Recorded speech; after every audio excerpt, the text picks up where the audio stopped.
Bonjour, je vais vous présenter une activité que j'ai mis en place pour m'aider en fait là, à alléger ma charge de travail. C'est en lien avec une compétence où est-ce que j'ai beaucoup là, de démonstrations à faire. Parfois, ces démonstrations-là deviennent longues, ennuyeuses, les élèves décrochent, même s'ils sont en activité de manipulation, ils ont tellement de choses à voir que je perds souvent l'attention des élèves.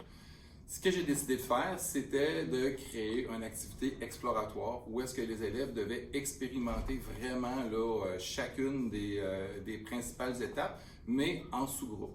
Par la suite, ces sous-groupes-là deviennent des experts qui vont multiplier l'information à tous les autres élèves. Il m'est venu là, suite à une formation en GPSFP et un café pédagogique. Le but de l'activité, c'était toujours aussi que je voulais laisser le choix aux élèves de prendre vraiment une opération ou un endroit dans lequel ils se sentaient plus à l'aise. Ce qui fait que les élèves venaient choisir l'opération qu'ils voulaient expérimenter. À l'aide de consignes qui étaient très claires et détaillées, chacun des sous-groupes devait identifier les risques de santé et sécurité, parce que c'est toujours un enjeu majeur, je pense, en FP, la santé et sécurité. Par la suite, ils devaient faire une procédure d'utilisation. Pour plusieurs, la procédure d'utilisation était complètement nouvelle parce que c'est des machines qu'ils ne connaissaient pas.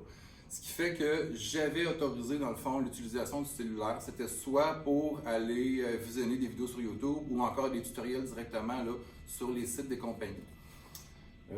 Pour la formation des équipes, ce que j'ai priorisé aussi, c'est que j'ai priorisé de faire des équipes de gens qui ne travaillent pas habituellement ensemble.